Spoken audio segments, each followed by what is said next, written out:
Hey, listen, I want to work with you.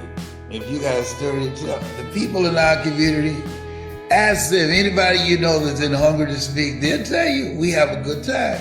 And I do sessions with them one-on-one. I help them in so many ways. I got somebody I'm supposed to coach this morning, and we have some fun because I love not only telling stories, I love to hear the story, pull the story out, let them do their own take on the story, and then show them, this is what I did with my story, so that you can learn how to do it with your story to speak intuitively and be able to increase your value, your impact, and your cash flow.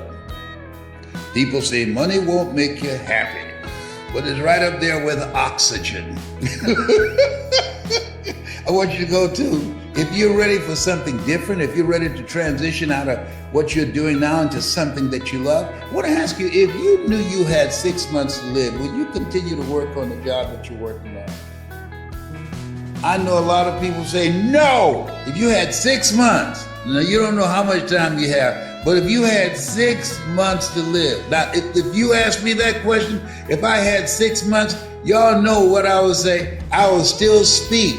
I gave a speech from my hospital bed. If you don't believe it, just Google it. Les Brown speaking in the hospital for an hour and a half. They told me I might lose my voice when they gave me radiation in my spinal area for 4th stage cancer. When I received, listen to this, you got to Google this. This is going to blow your mind. I was up 3:30 this morning, and I want you to do this. I'm giving you an assignment right now. I want you to look at me right now. You see me? Okay, good. When I had received 200, let me say it again.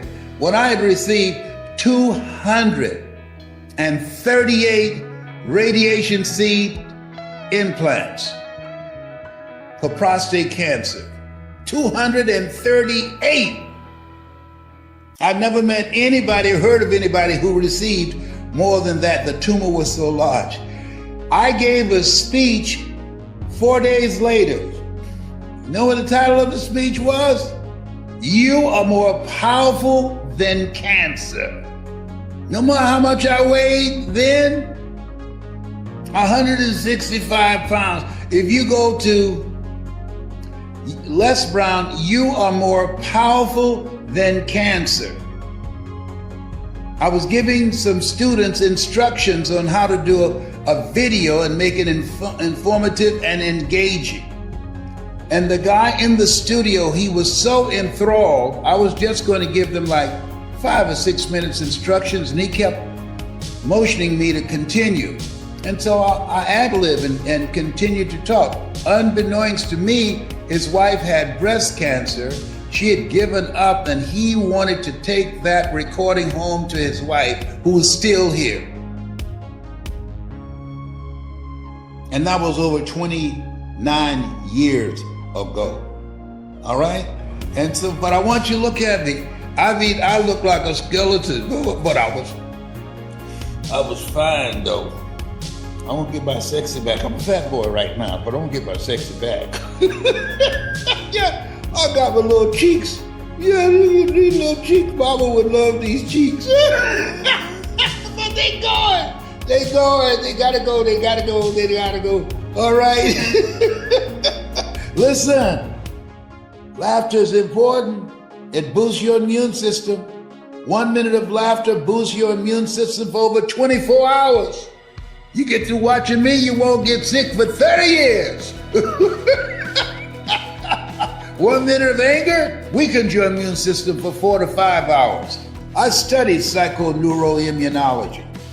There's a strategy, there's a method to my, I'm not going to say madness, to my laughter.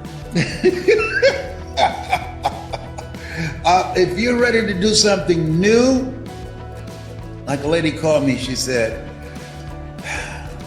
I just ran across you.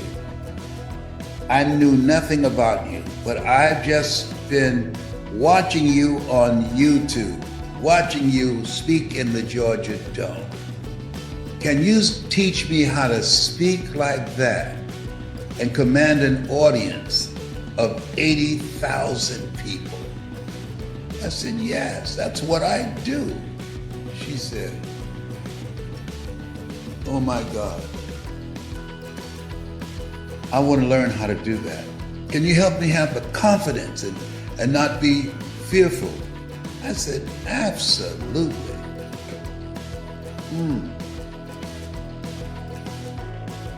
I'm joining Hungry to Speak, and I'm going to bring my husband to join as well. I want you to go on YouTube and put in Les Brown speaking in the Georgia Dome. And just watch me. I was scared, but I did it. I was scared, yes I was. I was in the bathroom 7 times, had to knock on the door. Hey, Brownie, yes? It's time, man, it's solid for you to come up. Mike, okay, I just need a little bit more time. You scared, aren't you? Yeah. Brownie, are you listening to me? Yes? Come out, man. Make your mother proud. Mike, don't use my mama on me. Come on, man. That's how they got me out the bathroom. I was scared. Then we started walking toward the stage. I grabbed their hands, Dexter Yeager and Mike Williams and everybody, the security guards, and I said, pray for me. And they started praying. I dropped down on my knees. Then I grabbed the hands and put it on top of my head like that was going to make a difference. But I did it. I did it scared. Scared. Oh, boy. Oh, he's happy. Yes, I am. Why? As Orrin Hudson would say, it's the best day of my life. And I don't know you. I can't even see you. It's the best day of your life, too. If you don't believe it, try missing one. Orrin Hudson. Boy, he's a strategic thinker. Teach our young kids how to play chess and how to be thinkers. Yeah, he's a bad boy. He's awesome. Awesome brother. What transformed you from Les Brown working for Amway to Les Brown, the motivational speaker? Like, what was that transition point? And why me? Because people started paying me. How much do you charge? How much have you allocated? We only have $2,000. I didn't speak right away because I would have spoken in unknown tongues. Yeah. I say, okay. And so that's how. Because if you impact drives requests, if you make a difference at people, I called you because you impacted me. I didn't know you. Yeah. But when you spoke and I'm looking at your eyes, I'm listening to your voice, and you're sharing an idea and concept of how you can provide virtual assistance for people and so allow you to do what you do best and have people that can take the stuff off your plate and be able to allow you to grow your business. And how you were all in on it. I just said, I like this dude. People don't do business with you unless they like you. Who are you? What do you have? Can I trust you? And so I felt you in my heart. And I said, I got to call you. And then I talked to one of the operators. I said, I want to talk to the dude that did the commercial. I gave him a fit. That's so funny. Yeah. Yeah, they're like, I don't know. Who are you again? Yes. But when you called in, my whole team was like, I got a message, I got an email, somebody called my cell phone, and somebody was texting me. And it was... Well, the reason that when I think about you, I've been around this, you know, I'm 79. I've been on stage with Dr. Norman Vincent Peale, with Zig Ziglar, Jim Rohn, and there's a vacuum now, and where many people are focused on speaking to sell. Yeah. And so I saw you speaking to help people to maximize the impact of what they want to do. by taking things off the plate that they shouldn't be focused on. Og Mandino, who's a very good friend of mine, wrote The Greatest Salesman in the World. He said in the book, University of Success, most people fail in life because they become distracted by secondary activity. And what you were saying, hey, you don't need to be focused on secondary activity. You want to operate in your calling, in your gift. You want to do that which you do well. And if you do that, you can do it even more effectively and have a greater impact by taking stuff off your plate that does not impact your bottom line. Why do you think people get distracted by that secondary stuff? Like they'll be growing a business and all of a sudden they get so busy that they forget the one thing that matters. Like, what do you think that? Where will we get that experience from? Where will we get that knowledge from? We'd spend 12 years in school, reading, writing, arithmetic. Don't teach critical thinking. Don't teach how to build relationships. Don't teach who am I? Where am I going? Who's going with me? Does not teach self-reflection. Where are we going to get that? You think that we are not aware of that should be a part of the curriculum? And it's not, because school is designed 12 years to prepare you to go out and to get a job, the journey of the broke. And so that program is gone now. It's a different place. And so people now have to reinvent themselves. People now have to upgrade their skills. People now have to do what Peter Drucker talked about. He said that we must be willing to unlearn, because the things that we know, the things that we've learned won't serve us now. We got to be willing to unlearn, learn, and relearn. This is where we are right now. And we have to do that continuously. Otherwise, artificial intelligence will leave us behind. And most people don't know that. It's common sense, but not common practice. So what you're doing in introducing, you have to educate people and create the thirst, because most people don't understand. Why would I need a virtual assistant? They don't understand that. I should have had it a long time ago, but I was trying to do it with my family, and I realized that you can have family members that's in the business, but the business is not in them. Yeah. And that cost you. And I had periods where I had somebody embezzle over $400,000 from me, and I made a very bad mistake.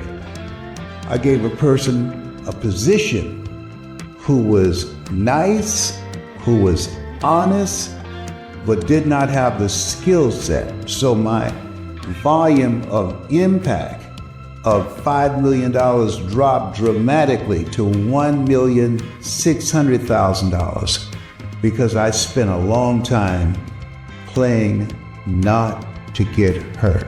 I wasn't in business at this time to win, because I got hit, because somebody that I trusted, somebody that I believed in, embezzled money from me.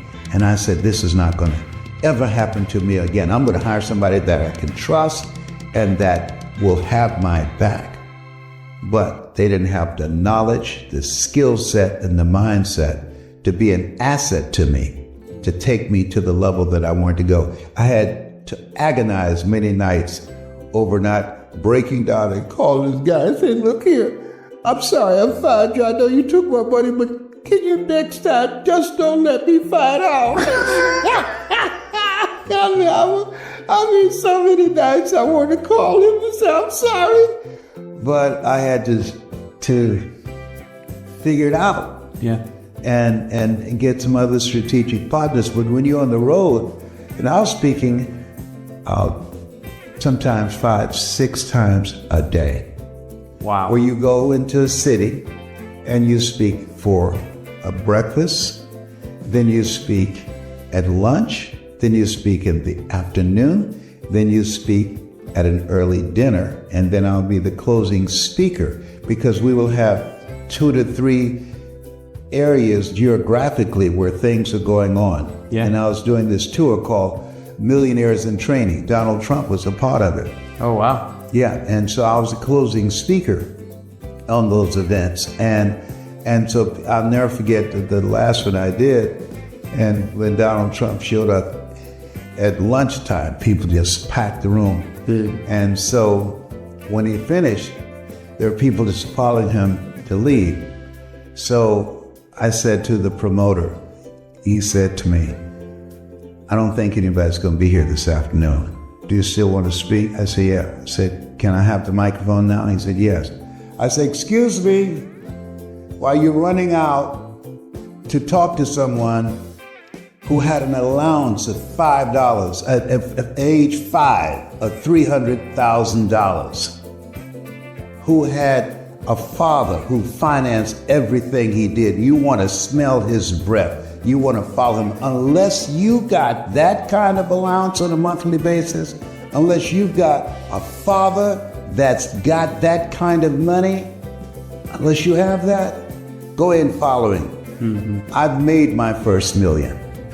I only want to speak to the people here who's ready to make their first million and not looking to be around a celebrity, but learning the techniques and strategies on how you can bring out the millionaire in you. And they turned red in the face and they came back in the room and sat down. I said, okay, because they looked at me and said, damn, if he has made his first million in 3 years, why haven't I made mine? That's right. And so they came and sat down. So I was able to retain the audiences and close out in a standing room only. I love that. When I first heard you at NSA when you joined, you told the story of how you learned how to make words beautiful, and you described the process you went through, because you weren't as articulate, certainly as a young man, as you are now. I never forgot those things that you talked about. Could you share how you developed that such unique Les Brown word delivery system that you have? This would be helpful That's to a this good group. question. Mr. Washington said, what do you want to do with your life, young man? I said, Mike, okay, sorry. okay, he said, what do you want to do with your life, young man? I said, I'd like to become a disc jockey. He said, here are my car keys. I said, what is it? He said, I want you to go in my car at 12 noon. Don't go to the cafeteria. Bring a sandwich to school.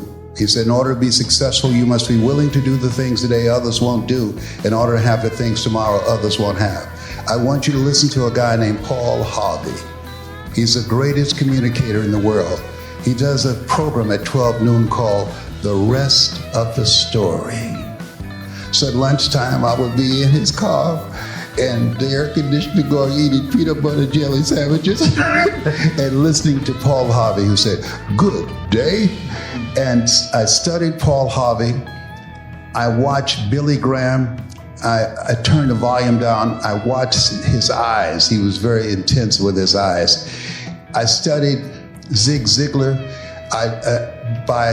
I learned the value of energy. Zig had energy. Jim Rohn, when the end comes for you, let it find you conquering a new mountain, not sliding down an old one. I read other philosophers, Winston Churchill, the truth is incontrovertible. Malice may attack it, ignorance may deride it. At the end, there it is.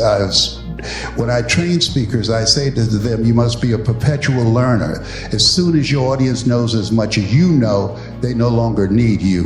What Robert Schuller said, we must expand or we are expendable. And we're in this place, but Peter Drucker said that we must be willing to unlearn, learn, and relearn. So this is a new space. Einstein said the thinking that has brought me this far has created some problems that this thinking can't solve.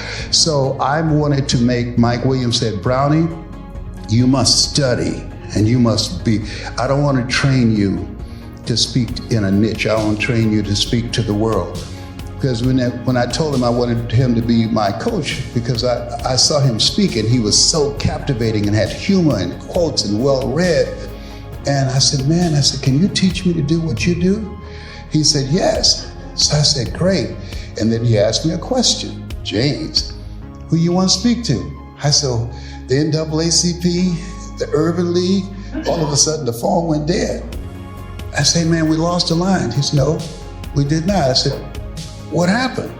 He said, I don't want to work with anybody who has such a small vision, and hung up again. I called him back. I said, man, please don't hang up on me.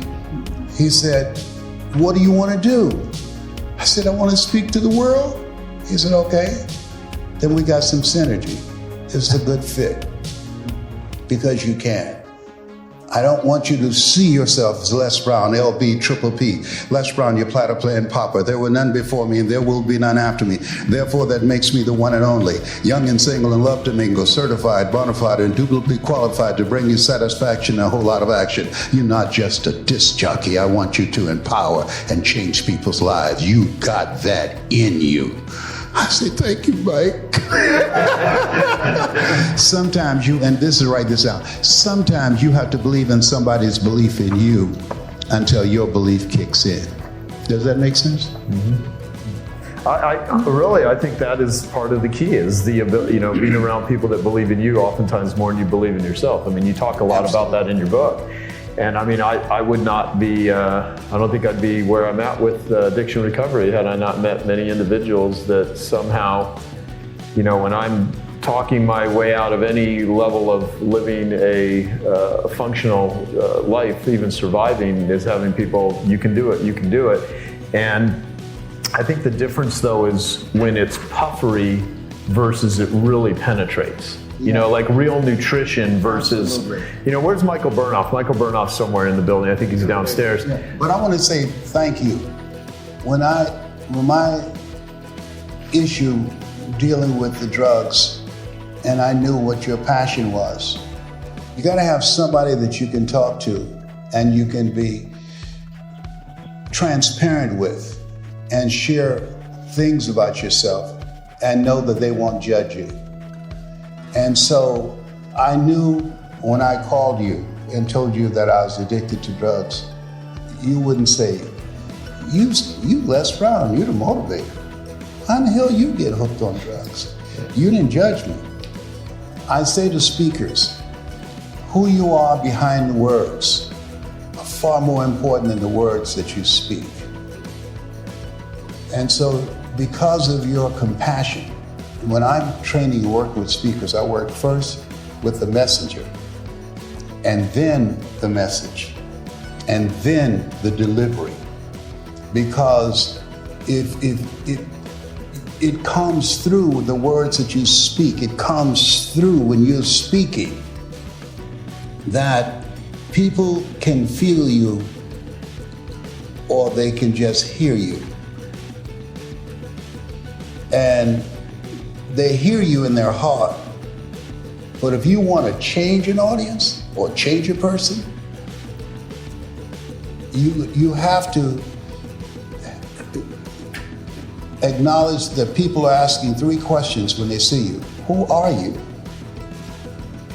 What do you have? And can I trust you? Can I trust you? Can I trust you with my heart? Can I trust you with my secrets? There's a book years ago I read called Why I'm Afraid to Tell You Who I Am, because you might not like me and that's all I've got. So this is Les Brown, the motivator, who talk about if life knocks you down, try and land on your back, because if you can look up, you can get up. And I had to call my friend and say, hey man, I'm dealing with something up in here, and I know you know. And he was so confident to me. You gave me strength. You said you could do this, man. And that, I knew I had my work cut out for me. And that meant so much to me. And I'm so honored to be here to serve you in your group. And I'm always available to you. I want us to finish life together, but you're too young. When I was first diagnosed with prostate cancer, they said I was terminal. My mother had passed, and she came to me in a dream. She had a great sense of humor. She said, baby, she said, I heard you have prostate cancer. She said, you missed me. I'm looking forward to seeing you. I woke up, I said, no, Mama. I ain't ready to see you yet. I have to say something about just it was really interesting what you just said. What a great framework of the messenger, the message, then the delivery. The ability to convey and transfer belief, to transfer ability. Like, I have a friend who's 60 years old who 2 weeks, 6 days ago, was diagnosed with pancreatic cancer. And I let him know you were coming down here, and he's like, I love Les Brown, and he's like, is there any way you could connect me to him? And I'd like to talk to him. Yeah, you did. And what? Yeah. And, yeah, and Yes. The reason I bring Did this you up, tell him? Did he tell you about our conversation? oh, he loved it. I mean, he left me a message last night. A group of closest friends, and this is very successful dude. And he is in such a good state of mind right now. You know, he's also aware of the fact that this is not the cancer you want to get, right? He needs telling me about how he's met in the last week with supposedly the best pancreatic cancer doctor in the world, and he's like, it's across the board. The difference is where some will say, no matter what you do, you got 2 to 5 years, and others where it's like, you know, no, there's no limit. It's, you know, he's like, he's talked to so many people, and he's tired and he's exhausted, and his wife, who's, you know, more along mainstream medicine, and he's but the fact is that conversation with you literally changed the trajectory of this guy's behavior, his thought process. And the reason I bring this up is that when you can transfer belief, hope, to other people, because I think hope is an interesting thing. Hope used in false, superficial ways is like bullshitting people. Yes. There's damaging ways to use hope, and hope used in certain ways heals people, right? And so the point is, you talk to this individual. And so it's not just a conversation, though. You have developed this ability, which I know is part of what you do with other people. That's your business, right? But I asked him a key question. I said, why you want to be here? For his wife, for his children. Kid, yeah. When you think about man's search for meaning, and Viktor Frankl, he said the Jews that survived the inexpressible cruelties of Nazism, and I went to Poland. I wanted to go to the place where Anne Ryan was, and I went to Auschwitz because I worked with a guy named Sam Axelrod, who was one of my early mentors. He said they either had some spiritual commitment they had with their lives, or some loved one that they were determined to see, or some reason that was bigger than them. And so once I found out that his reason was his family, I started talking about it from that point. I said, let me tell you something, why we're going to do this. And notice I said, why we're going to do this. I spoke from the end that we got this done. You got to stick a fork in it, like you see a basketball game. A guy shoots a basket, and, Steph Curry, and start running down court before they even hit the nets. All right, so that when we speak to people, we want to affirm them. Whenever I speak, I say again and again, you have something special. You've got greatness in you. You have the ability to do more than you can ever begin to imagine. What we're doing is what we are breaking through all of the negative conversations that's in the collective consciousness of people.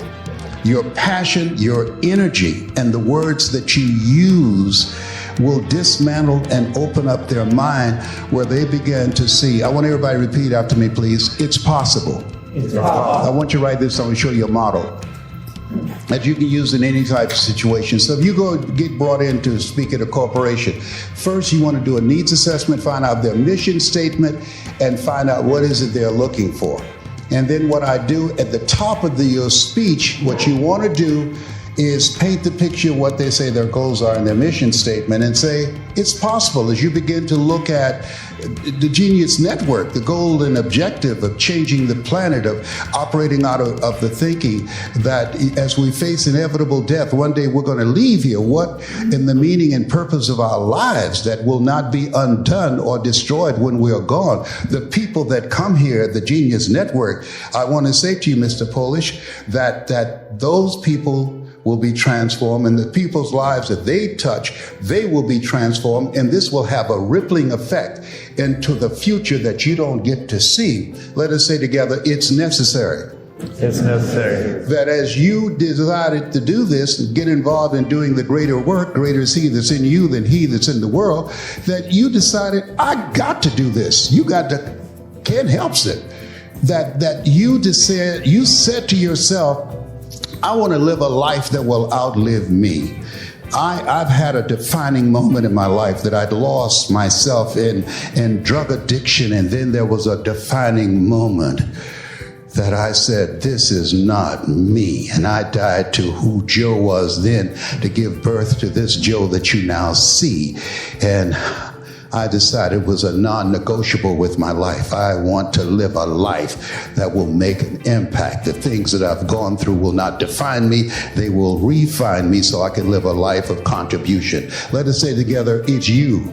It's you. It's me. It's me. George Bernard Shaw said the people that make it in his life, they look around for the circumstances that they want, and if they can't find them, they create them. And so you decided that I'm going to take a stand with my life. Therefore, take unto you the whole armor of God, that ye may be able to withstand in the evil day, that having done all to stand. You decided when something happens, there's a victim, there's a perpetrator, and there are the witnesses. And you decided, I'm not going to be a witness. You decided that if you're not a part of the solution, you're part of the problem. And that gave birth to the Genius Network. You see what I did with it? How you edified the person who started it, who wrote the check, and you make him look good. He will not only write you another check and bring you back. 95% of my speaking engagements are repeat, and they give me referrals. You want to fry the fish while the grease is hot. Is there anybody else you know that can use my services? All right, you know. Yeah. You see what I did with that? Yes, go ahead. Wow. Do you think story helps people realize that they have an addiction to helplessness? And, Absolutely. You have to and build a bridge to get them away from that Absolutely. posture? That's the purpose of the story, because what the story does is distract, dispute, and inspire. What you do, how people live their lives, is a result of the story they believe about themselves. If there are 500 people in an audience, there are 500 individual stories that's going on. So that's why it's important that we learn how to strategically create an experience with our story, so those 500 people will stop listening to their story. Through the course of your telling the story, they will back away from the possibility of blindness and say, I can't sell, or I can't do this, or I'm not ready to learn something different and new and change the page of my life. You cause them to back away from the possibility of blindness and inspire them to become, as Mother Teresa would say, to become a pencil in the hand of God and start writing a new chapter in their lives, because you've distracted them from their story, and you used the example of a Pauline Archie or a Mike Jones or a Dexter Yeager to help them say, whoa, if he can do it, I can do it, because what's possible for one is possible for all. And now they're ready to start a new chapter with their lives. Can you tell I'm a fan? I mean, I can just sit here all day and we can just talk, because, I mean, the way you talk is so... The average person wants to give facts. They want so much to, to prove to somebody else that they know something. So they're given facts and information.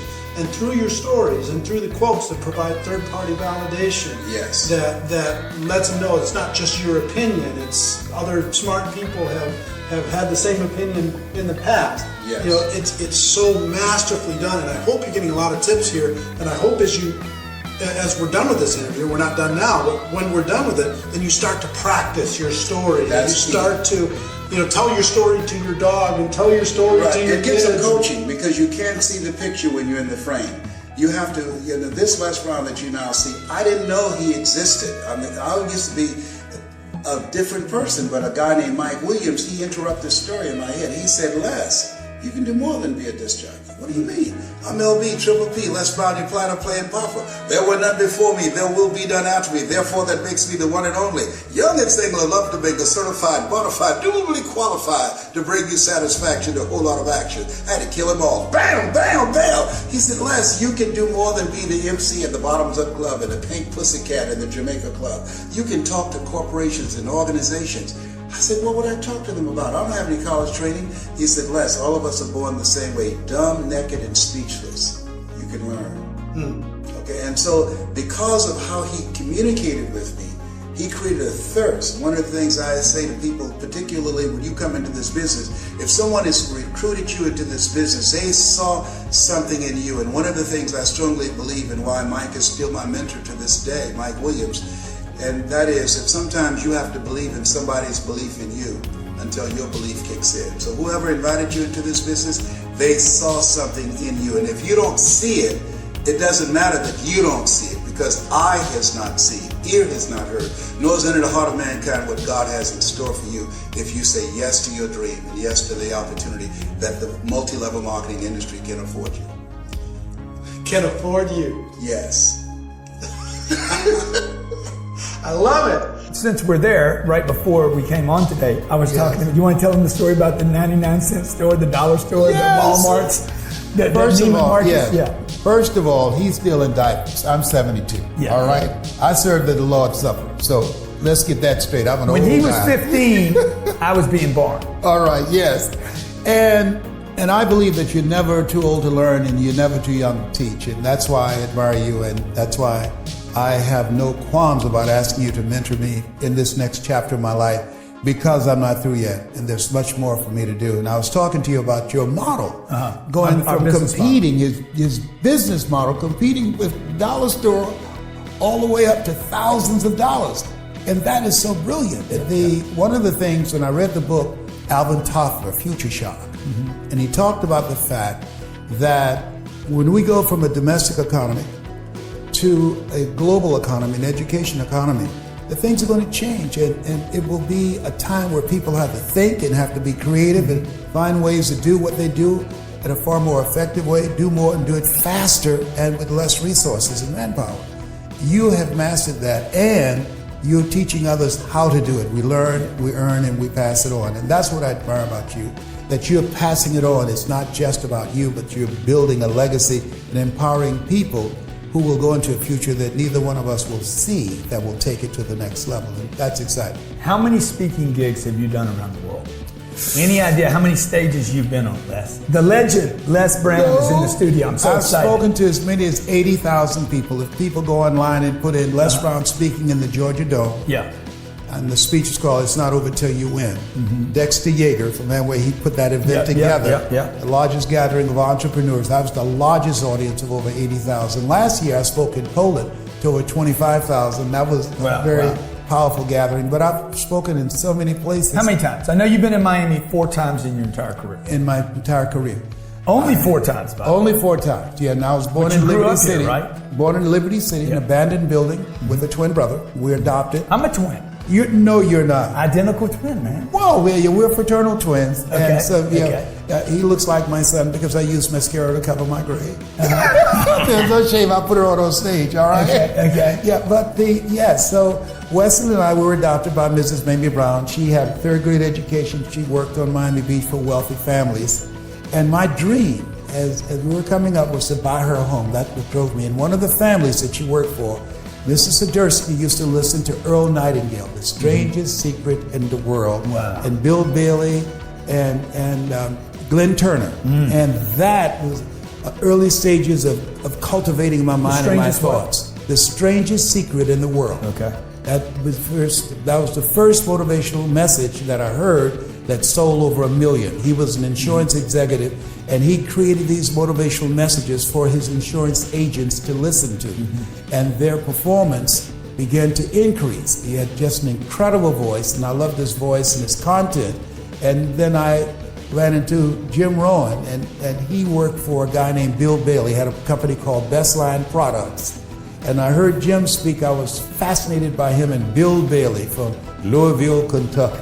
And those speakers spoke into my life. I always tell speakers, I train them now, and I say that when we speak, we create, as you know, an experience, because how people live their lives is a result of the story they believe about themselves. And so when you speak, what you do is distract, dispute, and inspire.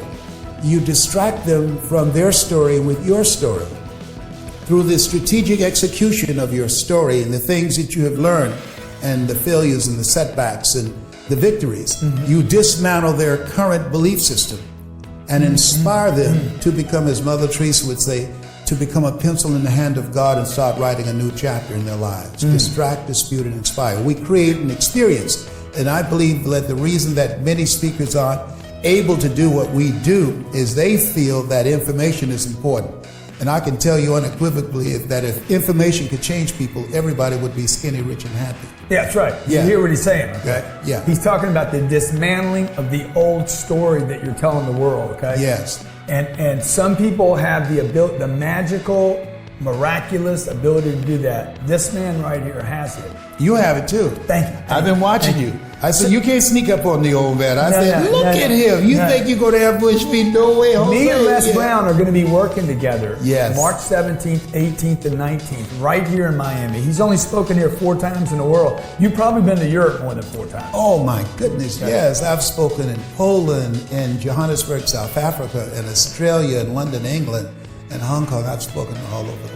And you know, Les, I mean, you're 72. I'm 58 years old. You have 10 kids. Yes, 5 boys and 5 girls. You're trying to tell me you've got to pick up the pace. Yes, okay. There's a little. So he said, "Be fruitful and multiply." I took him seriously. Yeah, you did. Yes. Man. He's 10x. This dude is. That's 10X. what I'm talking about. Can you feel a brother up in here? Yes, I can. And so, I mean, look, you and I'm sure you do, and I'm transparent, so I talk about this. I know I'm at the, closer to the end of my career than the beginning. I don't think so. No?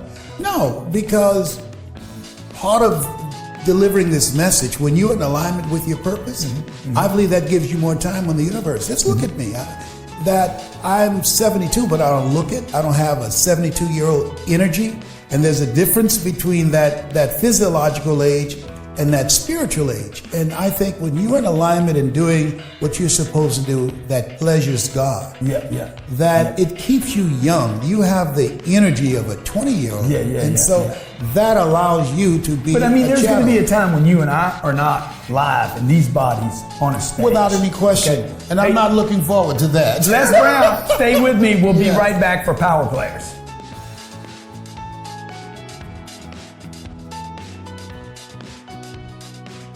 Welcome back to Power Players. Grant Cardone here with the legendary Les Brown. We were talking on break. He promised a breakthrough in March. Without any question. How can you do that? Because of the fact that what we do, we have the ability, we've developed it over a period of time, and I don't know exactly when it happens, where you can speak to a crowd of people, and you're speaking to them as a group, but also individually. That they come away as a result of your speaking into them, and as we weave a story with our experiences because of who we are behind the words that we speak, because of what we've gone through. A person hasn't gone through anything, it's hard for them to reach somebody's heart because they've never been there. Sometimes God has to break a life before he can use a life. And so you and I, individuals, come on now. Yeah, we've been broken. And so he put us back together. And as a result of that we can be used, but we couldn't be used before. And so, to me, to be able to be a channel to help people discover a part of themselves that they could never discover by themselves, that's what you do, that's what we do, and that's why people listen to us and come to us. So, why do people, so many people want to be public speakers, but are also fearful of it? And how can you help that person? Oh, the training that I do, that they speak immediately. That's the quickest thing to go. They speak immediately. You have to set them up so they don't have time to think. And so in the training, they speak immediately and they love it because I believe that we're supposed to be doing this. I had a lady flew from Australia recently and to be trained by me, and then she emailed me and said, cost is not an issue. And so I asked her the second day, and I only train with people that I feel a close connection with one-on-one. And I said, why did you want to come to me? She said, I saw American television, and it talked about this young white boy that went into a black church and killed 9 people. And she said, I said to myself, what if I had gotten in his ear? She says, nothing enters except through the eyes or the ears. And she said, and this gave me goose pimples, she said, you speak from your heart. And I want to learn how to do that because I believe the world is the way that it is, not because a few people are violent. She said the world is the way that it is because too many people are silent. Yes. And I said, whoa. And I decided that's awesome. that my goal is to help people outside of politics and outside of religion, which polarize people. Have a voice. Yeah, politicians say, do as I tell you to do, and I'll give you a piece of American pie. Ministers say, do as I tell you to do, and I can teach you how to live after you die.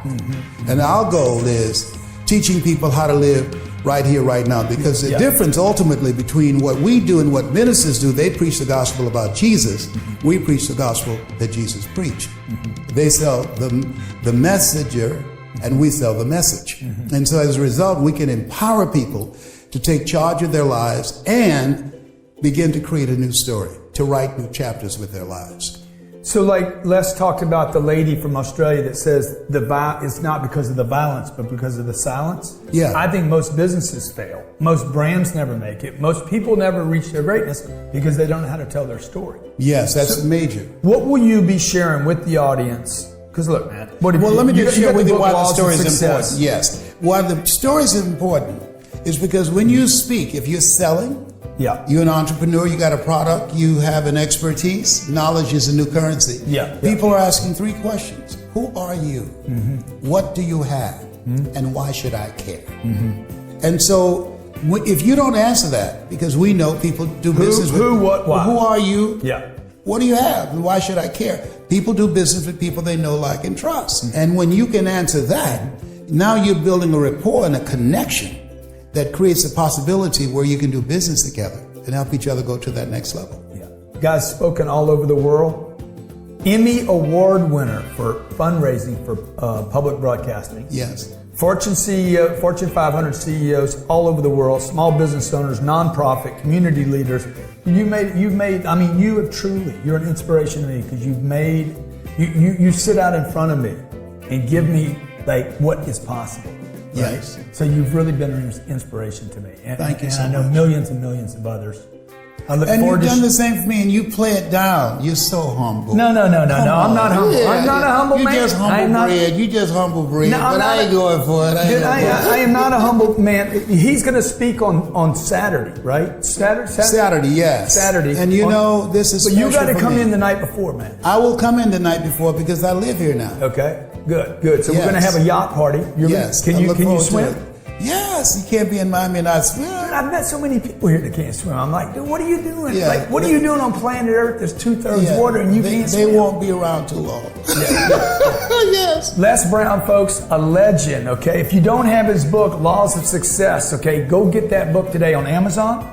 Yes. You can get it anywhere, right? You can get it on Amazon primarily. But the other thing I'm interested in people checking is out at the Les Brown Institute because I think it's my mission to train these new voices of hope. When there's hope in the future, it gives you power in the present. We live in the greatest country in the world. There's something wrong when people try and outswim sharks to get here or outrun a Jeep barefooted to get here. To come to the country. And the suicide rate in America is higher than the number of people that were killed last year in car accidents. Something is wrong with that. They lost hope. Man. And we are voices of hope. When there's hope in the future, that gives you power in the present. And that's what my goal and mission I feel that God has with me, the Les Brown Institute, is to train people how to tell their story and to transform the lives of other individuals. That's my story, and I'm sticking to it. Yeah, he's going to stick to that because that's what he's been doing for 40 years, okay? And he's going to stick to you. If you're committed to your health, to your well-being, to your wealth, to your future, your family, the love, whatever you believe in, we want to help you. March 17th, 18th, and 19th in Miami. Now, look, if you can't get here, I'm going to stream it to them. Yes. We got people, a guy called me the other day and said, hey, look, I got 10 people, about 10 tickets. I can't get down there because of this. Yes. We're going to stream it to those people, okay? I know you got a bunch of your folks coming. Without any question, all my children will be there too. Okay. So that's going to have the place half full. And you're going to be there to have full. I'm telling you, this is going to be the best. Yeah. He talked about that Georgia conference. Yeah, Georgia Dome. I was speaking to 80,000 people. Call It's Not Over Till You Win. They can see it on YouTube. Now, what if there was only 2,000 people in the room? It doesn't matter. 80,000. It doesn't matter. But don't you think those Trust 2,000 me, would get more? They will get more out of it because I'm going to get the butter from the duck. Trust me on that. The butter from the duck. Yes. You want to talk about the pepper in the fork? Yes, I've been eating hot pepper on the fork right before this event because I'm going to be fired up and hungry. I guarantee he will do the single best presentation of his entire career because the bar has been raised. Folks, look at the people here, okay? Jay Abrahams. You know Jay? Absolutely. What'd you say about Jay? Jay is very knowledgeable, and he's Big gonna do words. yes, he's big words. Okay. But there's some people. There's a market there. There, Because Kevin in Harrington, every you know Kevin audience, from the Shark audience Tank? is inside of the audience. Yes, I know, Chair. Kevin. Infomercial genius. Yes, Okay, he's He's good. done almost $1 billion in infomercials. Yeah. You know Tim's story that Yes. worked with Oprah? Yeah, Okay. Tim is good. Tim Grover worked with Kobe and Michael Jordan. Yes. Michael Jordan, the basketball player. Absolutely. Okay. Can you play basketball? Yes, and I got a good hook. Come on, man. Yeah. Come on, man. I think he's exaggerating. Ask Michael now. about me. We were born on the same date. He and Jim Brown, Are you February kidding? 17th. Absolutely. I don't know, man. I think we're beyond public speaking now. Do you know this dude, Andy Frisella? Yes, but not Okay, personally. $100 million yes. earner. Yeah, he's $100 a million bad a boy. year. Yeah, okay? that's somebody I Jamie want to know Shanks, more. Roddy Chong, I'm bringing in a violinist. You know, You don't know this dude. He's a little Asian Yes, dude. he's Makes about $3 million he's a year. very expressive. when You he know plays. this dude? Yes. Bobby Castro. You don't know Bobby. No, I don't know Not about a him. white dude, man. Yes. Right here in Miami. Right here in Miami. $600 million valuation. What does he of this do? company. Actually, Bankers Healthcare. I think you spoke. Yes, to I this spoke once. to them. Okay. Jack and Telly, No. $1.5 billion business. Man, what a powerful lineup you have. You know what? Per year. Per year. Every year he bangs out $1 billion. There's You a know $1 billion list, but look, it wasn't gonna be complete Yes. without my man, Mr. 10X, the original 10X, because he had 10 kids. Okay? That's true. Buddy, I love you, man.